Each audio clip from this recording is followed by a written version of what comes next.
So there's a number of reasons why this pad feels like it's been made by magicians, and I'll cover it all in this review. Use the timestamps if you want to skip around, and let's talk a little bit about magic. The Kin X is honestly not an easy pad to draw comparisons to because it feels pretty unique, and we'll talk about performance shortly, but the reason the Kin X feels so unique is because TJX have engineered the surface themselves. They've spent a fortune on research and development, and they've created a great performing surface that you won't find anywhere else. This is the TJX Patronus chart.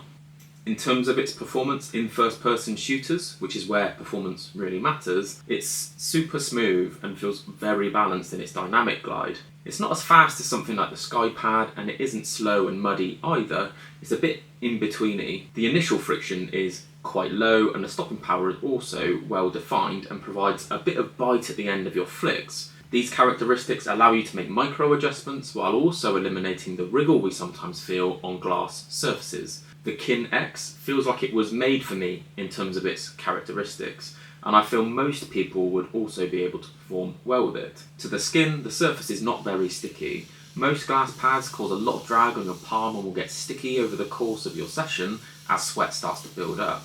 But I found the Kin X to be manageable without a sleeve, and I think the surface is just better at dealing with moisture than glass is. If I'm honest, it doesn't feel like glass or the same ceramic they use in previous releases either.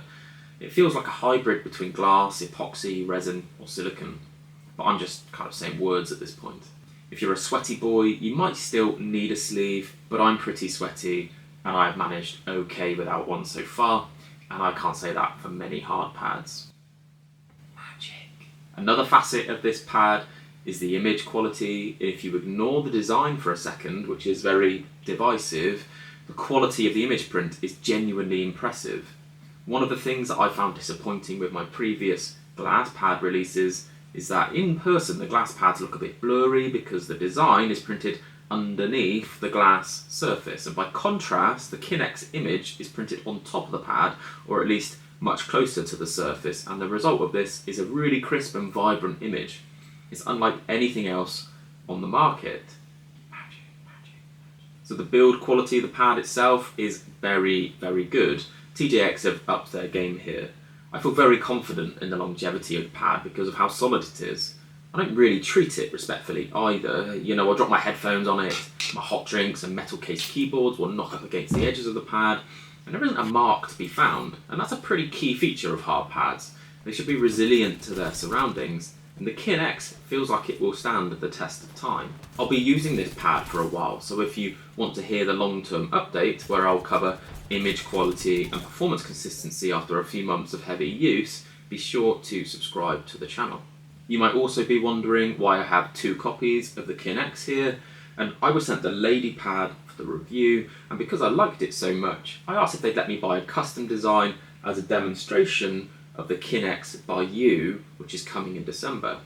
Kin X by You is basically a feature offered for an extra price, which will be announced very soon, that allows you to put whatever image you want on the Kin X. I love that we can have custom hard pads now, but there are a few things I want to offer as advice if you are planning to create a custom Kin X for yourself. The print they provide is capable of vibrant colours, so if that's what you want, make sure the image you provide is prepared before you send it to them. TJX aren't going to edit it for you. You'll also need to provide an image with a high pixel count, and this is easy enough to do, but it took me a while to find a picture of good enough quality, and then I just upscaled it to the right size. And finally, if you want a Warhammer pad, a Star Wars pad, or any other design that's locked behind intellectual property rights, you might be disappointed. A few custom design ideas I had that would have been viable was, like a world map design, one of my children's drawings, some of their writing, or maybe a family picture. The limit is your creativity, but TJX didn't let me print a Warhammer pad, so be aware of that if that's on your mind too. An Orc pad would have been really sick, but I will certainly settle for LogPileGaming. The pad is slightly taller than other hard pads in 2024. It's not so tall that it feels bad to use, but the edges are nicely rounded, so it doesn't cause discomfort in use. It sits at about 4mm tall. In terms of what skates to use, I've used a few different skates on the Kin X, and when using the Ghost Glide Cyclone dots, the pad feels really balanced. The dots give the surface a nice smooth glide, and while it is fast when compared to control cloth pads, it certainly feels more controlled than the SkyPad 004. I find it to be very manageable and not at all wriggly at the end of my flicks, as I've already described. It also doesn't feel very sticky in its initial friction, which is nice to observe. So when I use the Ghost Glide Cyclone Donuts, the pad opens up a bit in its speed during motion, but it retains its stopping power. It's really enjoyable with the donuts installed. It's a subtle change to performance characteristics, but overall it's still very manageable. And when using the nylon 66s, also by Ghost Glides, I find the pad to feel much slower, and the stopping power is really ramped up with a bit of initial friction stickiness. And this isn't unwelcome, but will be divisive. You might not like it yourself. If you're a control demon, I'd suggest trying the nylon 66s on the Kin X. And then finally, when using the Viper V3 Pro stock skates, which is a soft PTFE material, that has been my least favourite experience, and I've noticed quite a few PTFE shavings, and would suggest that if you want to use a hard pad, exploring the dots that are available for use is probably the way to go.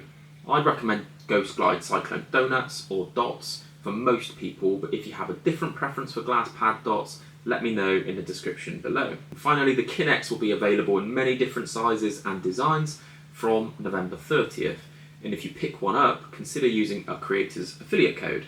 It will save you a bit of money and will help to support the creator too. I have a code, but please don't feel obliged to use mine. Hopefully this review was enjoyable. I'll catch you in the future. Peace.